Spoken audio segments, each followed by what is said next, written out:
Hi friends, இன்னைக்கு இந்த மாதிரி ஒரு டைம் அண்ட் டிஸ்டன்ஸ் சம் கொடுத்தா எப்படி சால்வ் பண்ணணும் பார்க்கலாம். क्वेश्चनல என்ன கொடுத்திருக்கான்?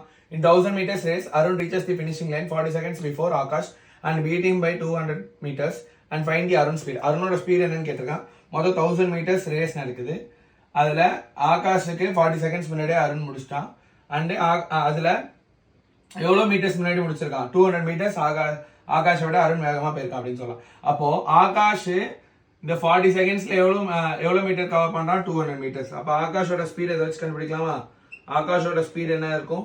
200 டிவைடட் பை 40 அப்படின்னு போட்டா நம்ம வரும் 0க்கு 0 கேன்சல் பண்ணி இதால கேன்சல் பண்ணா 5 மீட்டர் பர் செகண்ட்ல ஓடுறான் அப்படின்னு சொல்லலாமா? இப்ப ஆகாஷ் 5 மீட்டர் பர் செகண்ட்ல ஓடுறான்னா ஓவரால் டிஸ்டன்ஸ் ஆகாஷ் எவ்வளவு கவர் பண்ணிருப்பான்? ஆகாஷ் ஓவரால் டிஸ்டன்ஸ் எவ்வளவு டைமிங்ல கவர் பண்ணிருப்பான்? 1000 divided by 1000 total distance divided by 5 அப்படின்னு போட்டா என்ன வரும்? 200 செகண்ட்ஸ்ல ஆகாஷ் கவர் பண்ணிருப்பான். ஆகாஷ் 200 செகண்ட்ஸ்ல கவர் பண்ணிருக்கானா? அருண் எவ்வளவு செகண்ட்ஸ்ல கவர் பண்ணிருப்பான்?